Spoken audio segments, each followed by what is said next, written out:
ఇన్ని రోజులు కొంత అండర్ గ్రౌండ్ లో ఉండాల్సి వచ్చింది. ఎందుకంటే మాకు కొంతమంది ఆడవాళ్ళు శత్రువులు తయారయ్యారు. వాళ్ళు నేను ఎక్కడ కనబడితే అక్కడ జీప్ పగల కొడతా అని చెప్పేసి వీడియోస్ పెట్టడం జరిగింది. వాళ్ళకు భయపడి మేము కొంతకాలం అజ్ఞాతంలో ఉండాల్సి వచ్చింది. ఆమె జీప్ పగల కొట్టకుండా మేము తగిన జాగ్రత్తలు తీసుకున్నాం. అందువల్ల కొంతకాలం కనపడలేదు. మరి ఎట్లా ఉంది ఆంధ్ర పరిపాలన, కూటమి పరిపాలన ఎట్లా అనిపించింది మీకు? ఆంధ్ర పరిపాలన బ్రహ్మాండంగా ఉంది. చాలా బ్రహ్మాండంగా పరిపాలన చేస్తున్నారు. చక్కగా అక్కడ నేరస్తులు అనే వాళ్ళందరూ కూడా చక్కగా సూసైడ్ కూడా చేసేసుకుంటున్నారు. లా అండ్ ఆర్డర్ చాలా కంట్రోల్లో ఉందని కూడా అనిపిస్తుంది. మరి రాంబాబు గారిని జైల్లో పెట్టారు కదా, ఎలా అనిపించింది మీకు? రాంబాబు గారు ఆయన కావాలనే జైలుకి వెళ్ళారు. కావాలని? ఎందుకంటే జైలుకి వెళ్తే వాళ్ళు ముఖ్యమంత్రి అవుతారు లేదంటే పెద్ద మినిస్టర్ అవుతారని ఒక సెంటిమెంట్ ఉంది. అందుకని అంబటి రాంబాబు గారు కావాలని అరెస్ట్ అయ్యాడు. ఎందుకంటే అతను యాక్చువల్ గా అరెస్ట్ అవ్వాల్సిన అవసరం లేదు. అతను అరెస్ట్ అవడానికి కారణం ఏంది? ఒక పెద్ద ఫ్లెక్సీ పెట్టారు. ఆ ఫ్లెక్సీ తెలుగుదేశం పార్టీ వాళ్ళు పెట్టారు. పెట్టి లడ్డూలు అనేవి కల్తీ అయినాయి అని చెప్పేసి పెట్టారు. అప్పుడు రాంబాబు ఏం చేసి ఉండాలి?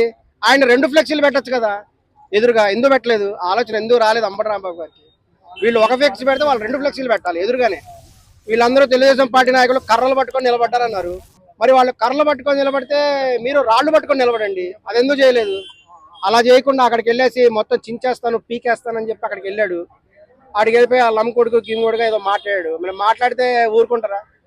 చక్కగా తీసుకెళ్లారు. ఆయన సంతోషంగా జైలుకి వెళ్ళాడు. కాకపోతే అక్కడ దోమలు పడుతున్నాయని ఇబ్బంది పడుతుంది. తగ్గేదే లేదంటున్నాడు కదా కోర్టుకి వెళ్ళేటప్పుడు, దాని గురించి ఏమంటారు? అవును, తగ్గేది లేదంటాడు. ఎందుకంటే ఆయన అంతకుమించి చేసేది లేదు కాబట్టి.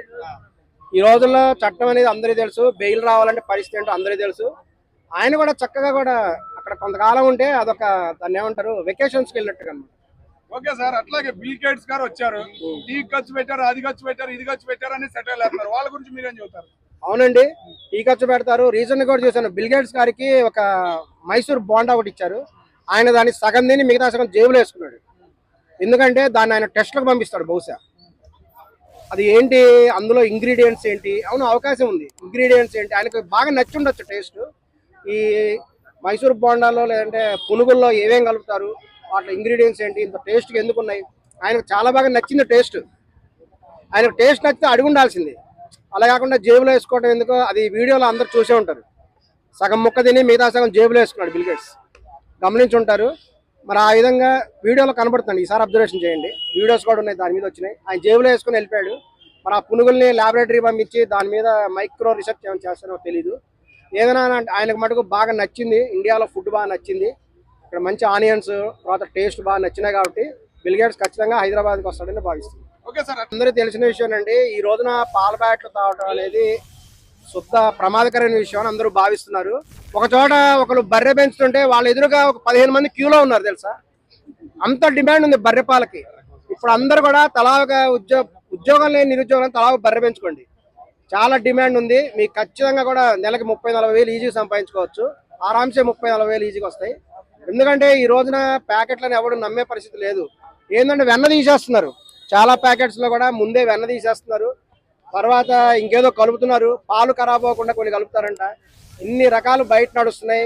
వీటన్నిటి వల్ల జనం చాలా ప్రమాదకరంగా భయపడుతున్నారు. కాబట్టి ఏది నిజమైన పాలు, ఏది ఈ మధ్య పెరుగులో కూడా ఆర్గానిక్ పెరుగు అండి, పాలు లేకుండా పెరుగు వచ్చిందని. మరి ఇవన్నీ ఎలా పాసిబుల్ అవుతున్నాయి అర్థం కావట్లేదు. కానీ టెక్నాలజీ డెవలప్మెంట్ జరిగి ఈ విధంగా రివర్స్ వస్తుందని ఎవరు అనుకోలేదు.